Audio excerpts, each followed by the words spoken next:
Control the kitchen chaos and streamline your back-of-house operations with Restaurant Technologies. Restaurant Technologies' Total Oil Management Solution is the end-to-end automated oil management system that delivers, filters, monitors, and recycles your cooking oil, taking the dirtiest job out of the kitchen and lets your employees focus on more important tasks. The Total Oil Management Solution helps prevent the burns, spills, slips, and falls that come with traditional oil management.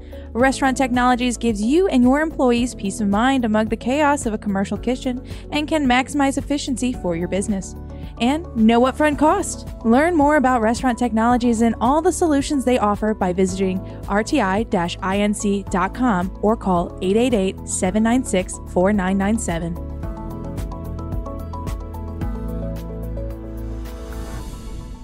Hello and welcome to Menu Talk with Pat and Bret. I am your co-host, Bret Thorn, Senior Food and Beverage Editor of Nation's Restaurant News and Restaurant Hospitality. And I'm Pat Cobe, Senior Menu Editor of Restaurant Business. Welcome. How you doing, Pat? It's a nice day in New York, and the summer's coming to an end, but it's still pretty nice out. Yeah, I went for a walk this morning, bought an iced Americano and strolled along Sheepshead Bay and watched the ducks, or geese, I think they were geese. And the seagulls have had offspring, so there are a lot of juvenile mottle-colored seagulls flying around. So that's fun. That's fun. Wow, you're so lucky you live near the water. I didn't realize that it was missing from my life, and now I realize that it was. And I now sit on a bench looking at the bay like an old Russian gentleman. And I understand why they do it. It's really nice. If anyone follows me on Instagram, I've been posting a lot of Instagram stories, just of me. Well, not of me, but of what I'm seeing along the bay. Oh, cool. Sort of a moment of zen, I hope, for everybody. Well, I got out on the water over the weekend because, as everyone knows, New York is surrounded by water and rivers and ocean and bays. And I live near the East River, so I decided to wrap up the summer. I did want to take the ferry ride down the East River because I hadn't done that all summer. And the ferries are a really good deal. It's $4, and you get to be out on the water for, up to an hour. You can go all the way to Brooklyn on the ferry.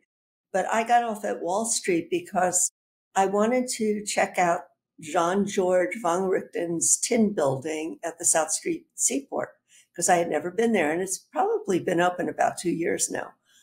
But I had never been there. And I was with a friend, and we went in and walked around, checked out all the little markets that are in there. We didn't go to a sit-down restaurant. We went to the crepe stand and ordered crepes for lunch, which was perfect.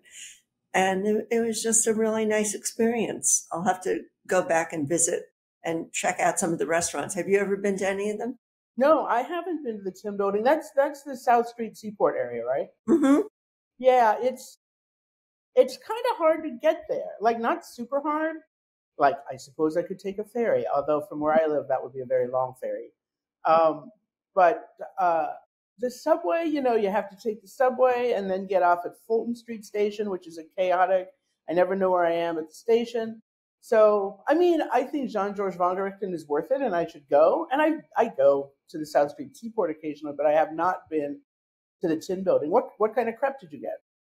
Well, I got one with broccoli and cheddar and jalapenos. And it's interesting because you can get a choice of buckwheat, plain, or a dosa, which is gluten-free, supposedly. That's what they said. But I got the buckwheat crepe. And it was really very tasty. And the prices are reasonable. And it's, they have a lot of fast casual spots. They have a lot of markets where you could buy fruit, fish, vegetables, condiments, and that kind of thing. But then upstairs are the actual sit-down restaurants. But I didn't check that out. So that was a nice excursion. Yeah, that's cool. I would think that a buckwheat crepe, well, it could be gluten-free because buckwheat is not wheat. It's a totally different thing. So it wouldn't have gluten, but maybe they mix it with flour or something so that it has gluten. Yeah. Yeah, it was very good. And my friend had a Nutella crepe, and she enjoyed that. So it was a very successful day. Fantastic. the fact that they're using dosas is interesting and kind of meshes with the story that I just wrote. Our editorial calendar said I had to write about chicken. So, okay, well, I mean, I'm not going to write about fried chicken sandwiches again because it's covered. Like, we know fried chicken sandwiches. So I checked with our researchers at Technomic and said, so what's up with chicken? And they said, well, chicken sandwiches are the fastest growing thing. And then specialty chicken, which is a useless, like that's any chicken that doesn't fit into any other category. And then third was chicken curry. And I thought, well, that's interesting. So I wrote about chicken curry. A couple of chains recently introduced different chicken curries. Tender Greens rolled out a Japanese chicken curry recently. And I think just last week, Twin Peaks introduced a tikka sauce that's for their wings. And also they have a chicken tikka flatbread. And I interviewed the corporate chef there, Alex Sadowski, and he said they have so many Indians and other South Asians, especially in Florida and Texas, who come in, like they are increasingly getting requests that they put the cricket games on the TV, which... Wow, that's very interesting. Yeah. And I mean, after I wrote my story and was done and didn't want to think about it anymore, I realized that the Cricket World Cup was just held in the United States. So there was increased interest in cricket. But as a non-cricket follower, I had forgotten about that fact. And I only learned it because at a little convenience store near my apartment, there was a South Asian gentleman manning the cash register who was watching a cricket game. And I only knew it was cricket because someone mentioned a wicket. And I'm like, oh, that's cricket. And he was quite thrilled that I even knew that much. And that's about all I know about cricket. A little bit more, but not much. Because I'm very impressive. I'm impressed. Well, gosh, thanks. Anyway, that chicken curry story should be coming up. It'll be in the September magazine of Nation's Restaurant News, and it'll be online shortly thereafter in case anybody wants to read it. And then I also just got delivery today of Kelsey's Picks, which are so Buffalo Wild Wings is teaming up with Jason Kelsey, the retired Philadelphia Eagle and older brother of Taylor Swift's boyfriend. Mm-hmm. And sorry, I'm going off on a tangent. Travis. His name is Travis. Thank you very much. But so they are doing a promotion with Jason Kelsey and Hank, who is Buffalo Wild Wings mascot. It's the winged buffalo. I didn't know that its name was Hank. I'd say his name, but I'm not sure. Yeah, I didn't even know he had a name, or she. Right. Apparently it's Hank. And so as part of the promotion, this is promoting bone-in wings. Obviously, football season's upon us. People love to eat wings during football season. And they have a new bacon buffalo sauce to put on their wings. And that's one of Kelsey's picks. And the other one is a huge cheeseburger. Hang on, let me find the description. Yeah, the triple bacon cheeseburger. It has 3 kinds of bacon going on. It has 2 smashed beef patties that are seared with bacon. Then they're topped with thick cut bacon, which is a current LTO at Buffalo Wild Wings, American cheese, shredded iceberg lettuce, tomatoes, pickles, and bacon aioli on a challah bun. So the buffalo sauce was pretty good. I mean, it tasted like bacon buffalo sauce. Since the burger was delivered, it was cold, so I can't really. Yeah, I don't think that's a fair way to judge a burger. Do you have a Buffalo Wild Wings near where you live? No. Oh, so they, their people arranged for it to be delivered, and I think it took. Yeah. Over. It's difficult to deliver burgers to begin with, but when Absolutely. You're doing it from far away, it's not very successful usually. Yeah, I mean, they asked, and I said okay, but I don't. Really, what I want is the promotional T-shirt with Jason Kelsey and Hank the Buffalo, just for social media. I probably wouldn't wear it, but I think you should. I'd put it on social media. So, have you eaten anywhere else lately? Well, I went to a restaurant in my neighborhood called Alla Turca, which has Turkish food.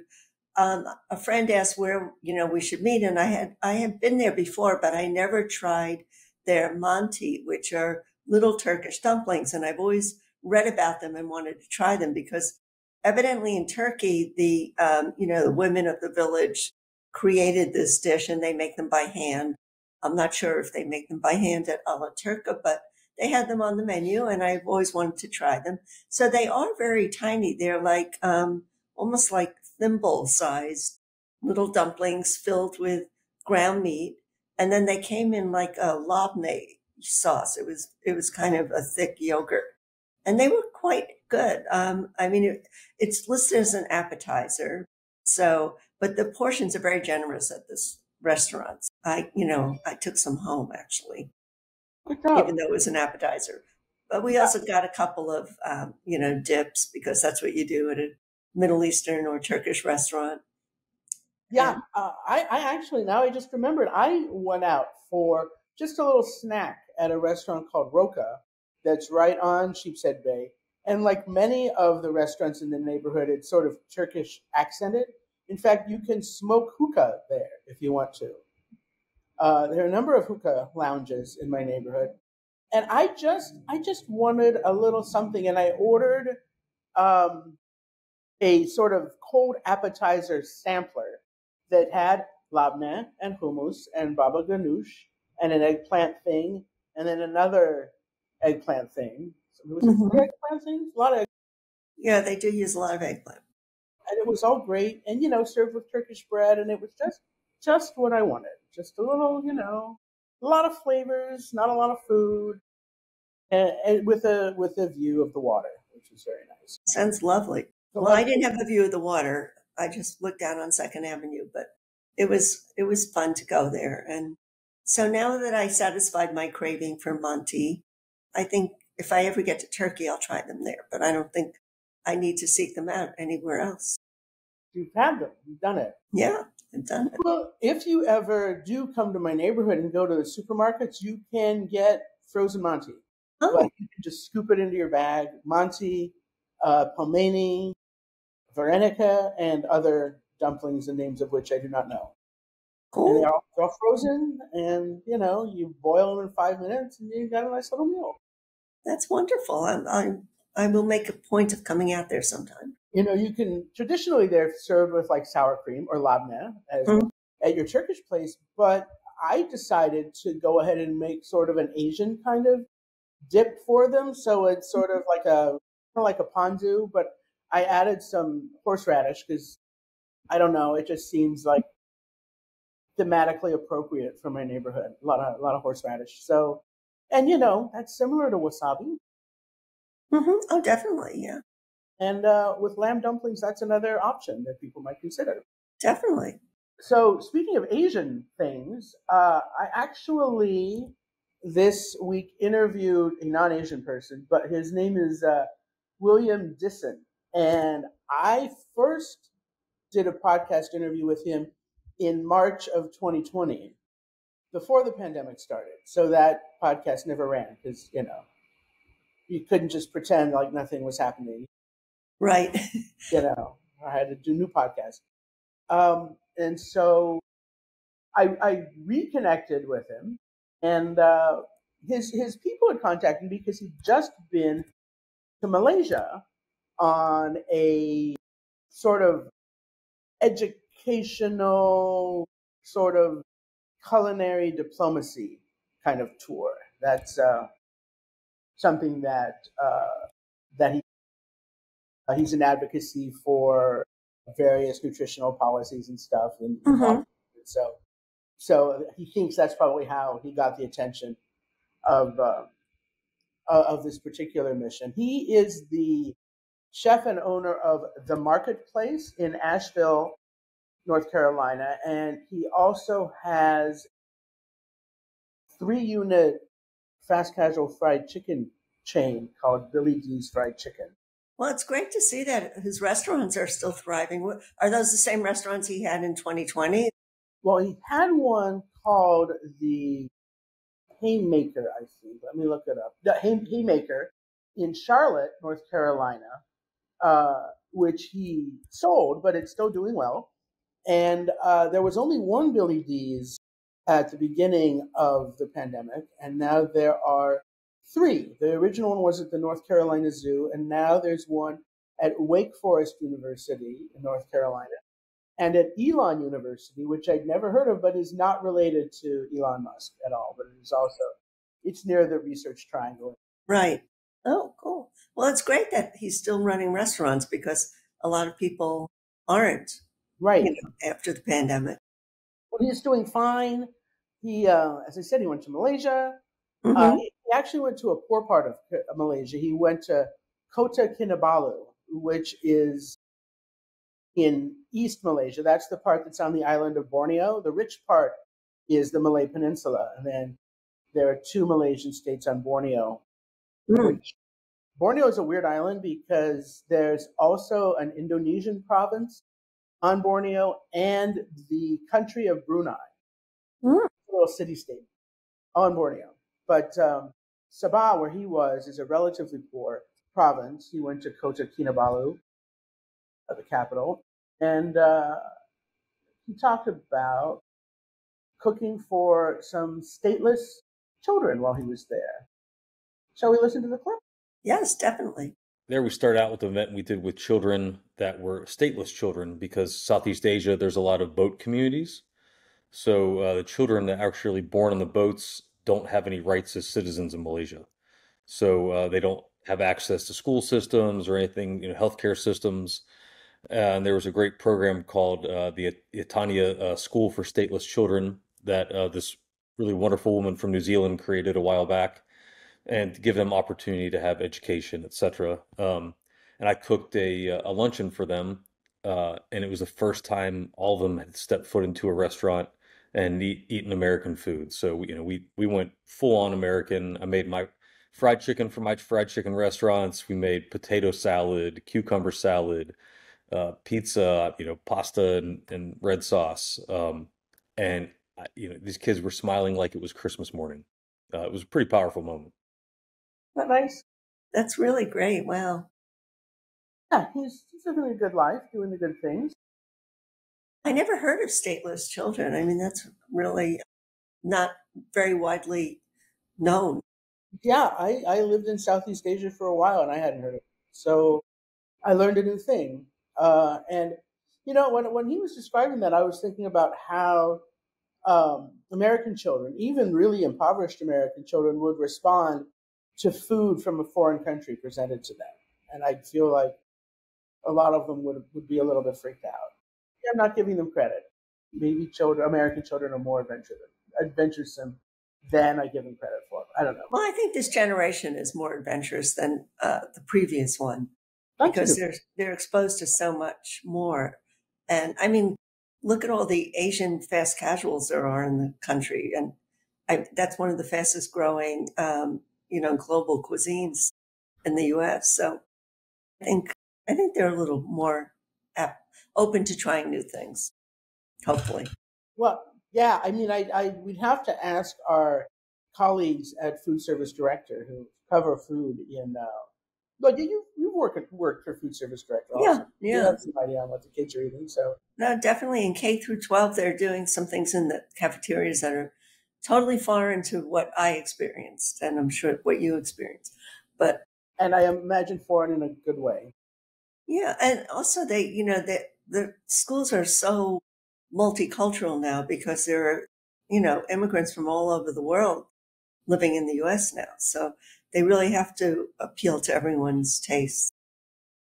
Well, I'm glad it's not just, burgers and pizza and whatever. I like burgers and pizza, of course. I just had a burger for lunch today and some buffalo wings. So William Disson also has come out with a cookbook that sort of is, it's part of his overall messaging about how he'd like Americans to be eating better. It's called Thoughtful Cooking, Recipes Rooted in the New South. And he explained that to me. Being a little more thoughtful and mindful about how we eat, in terms of eating fresh, eating seasonally, because fresh food tastes best, right? The fresher, you go, I even make the comment of like wine. A vintner will use this crazy device called a mass spectrometer, right? And it measures the level of sugar content in a grape, right? So the vintner will wait till the grapes are ripe, pull it off the vine, and it ferments uh, delicious wine, right amount of alcohol, delicious flavor. But every fruit and vegetable has a Brix level, right? Sugar content. And so for me, writing a book about eating in season, it's also about understanding understanding flavor, right? And being a little more in tune with nature. And for me, there's also some kind of underlying storytelling about my personal advocacy and journey through food, right? Connecting people to community, making sure that people can be aware of that, you can vote with your fork from the choices you make and how you eat. Um, and I think you go back a couple of generations to our parents, grandparents, great grandparents.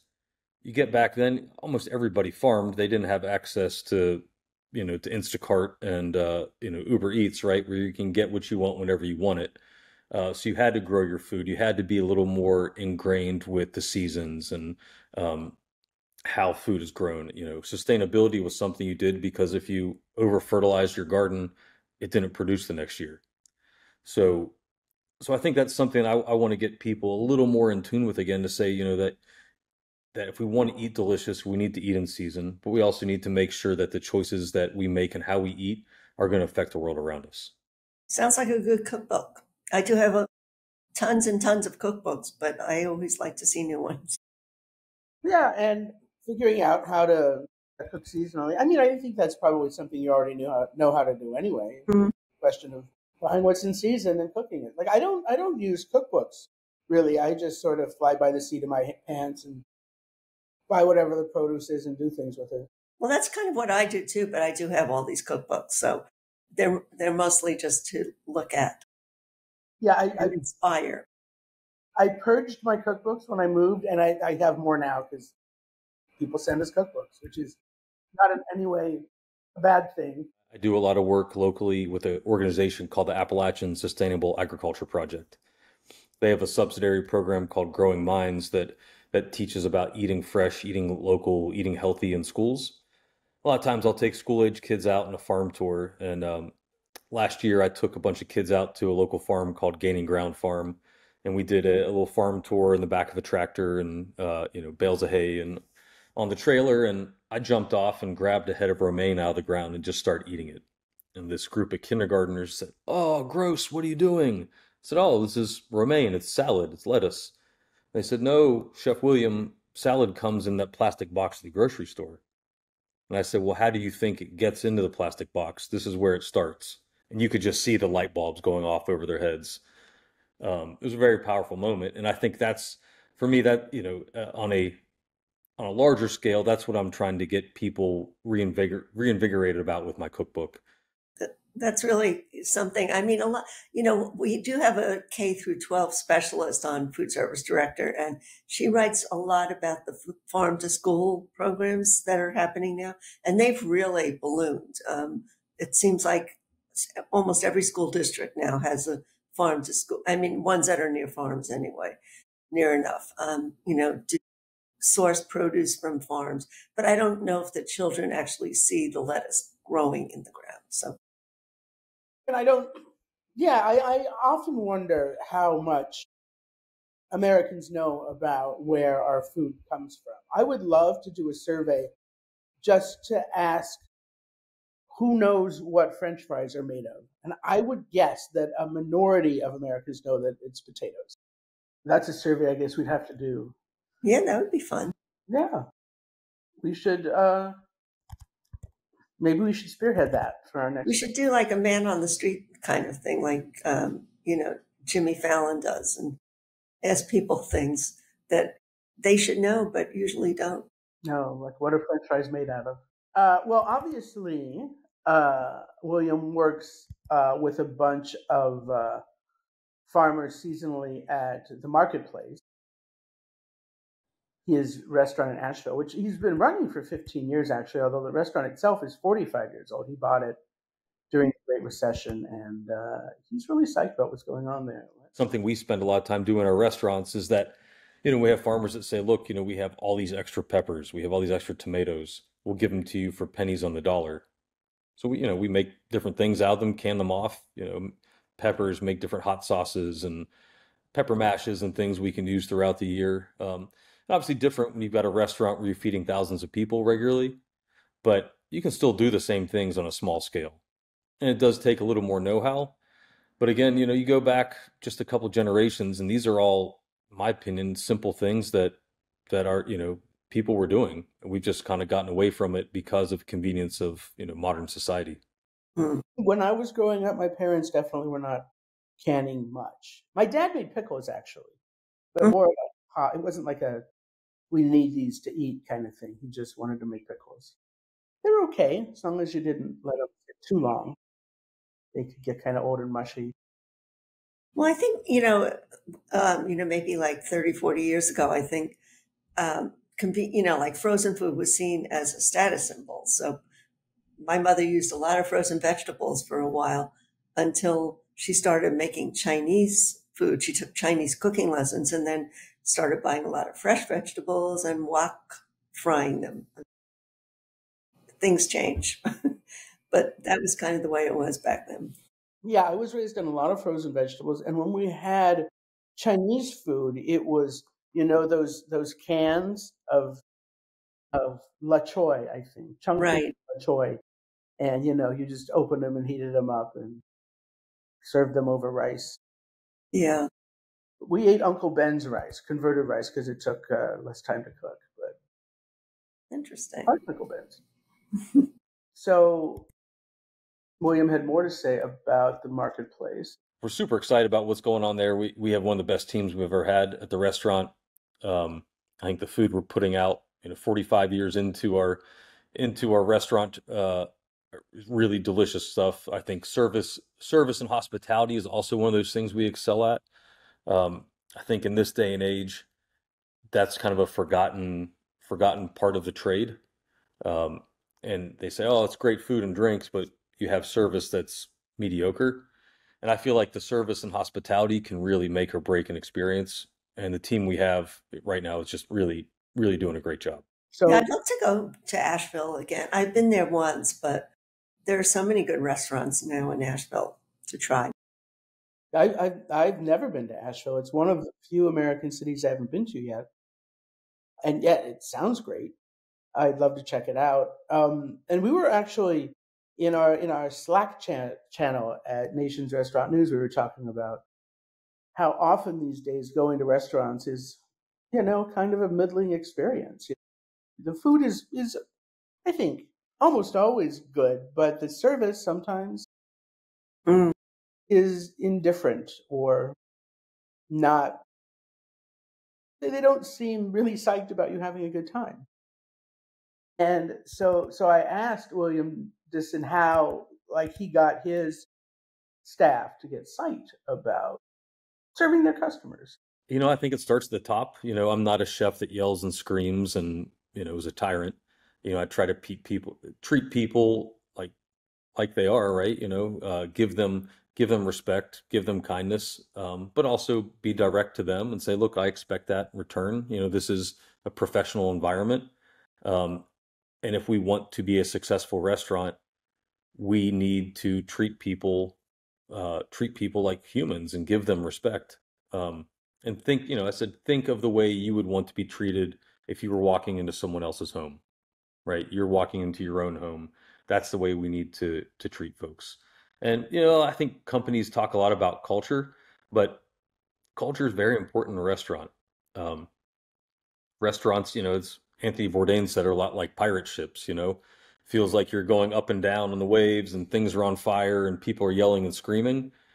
And I feel like my job as a chef and restaurateur is to take that pirate ship imagery and make it more into a cruise ship, right? We want to be just cruising along into the sunset, having a great time, drink in hand, right? He sounds like an excellent operator. I mean, I haven't been to his restaurants, but he definitely talks a good game. And yeah, I sounds like someone who would be fun to work for.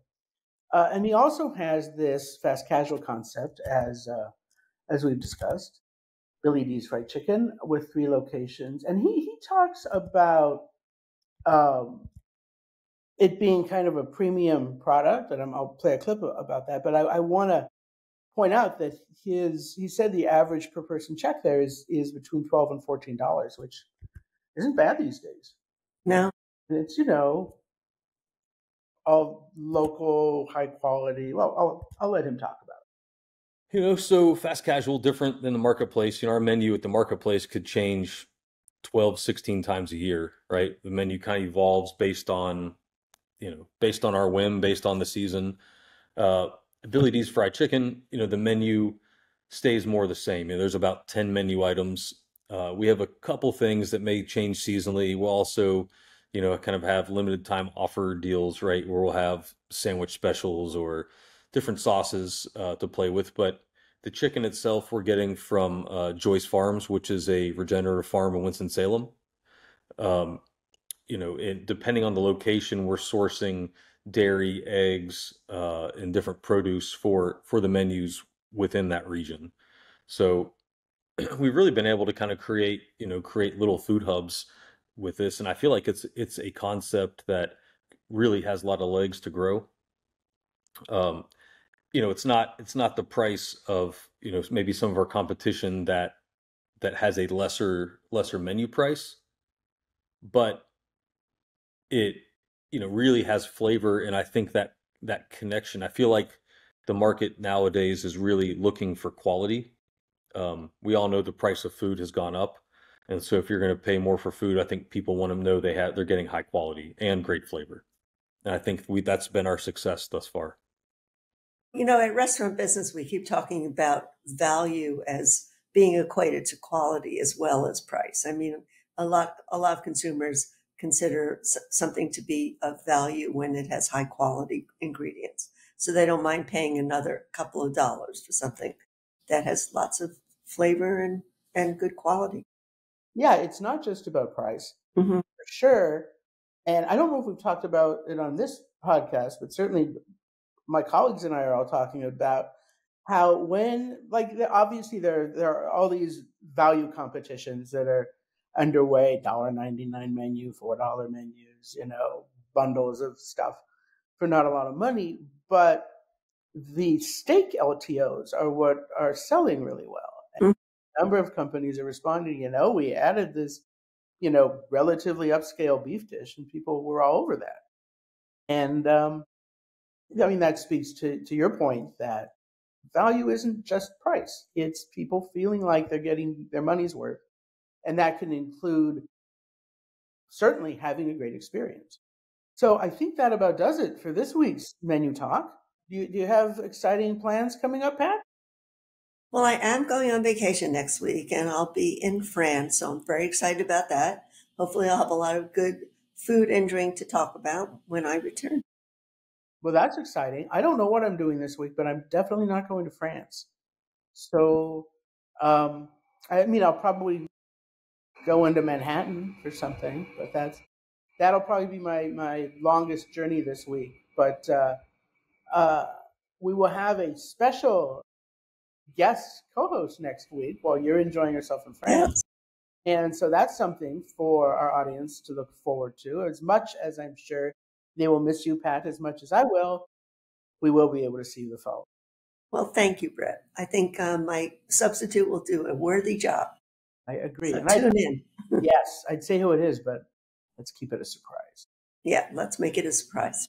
And until then, take care, everybody. Have a good week. Control the kitchen chaos and streamline your back of house operations with Restaurant Technologies. Restaurant Technologies' total oil management solution is the end-to-end automated oil management system that delivers, filters, monitors, and recycles your cooking oil, taking the dirtiest job out of the kitchen and lets your employees focus on more important tasks. The total oil management solution helps prevent the burns, spills, slips, and falls that come with traditional oil management. Restaurant Technologies gives you and your employees peace of mind among the chaos of a commercial kitchen and can maximize efficiency for your business.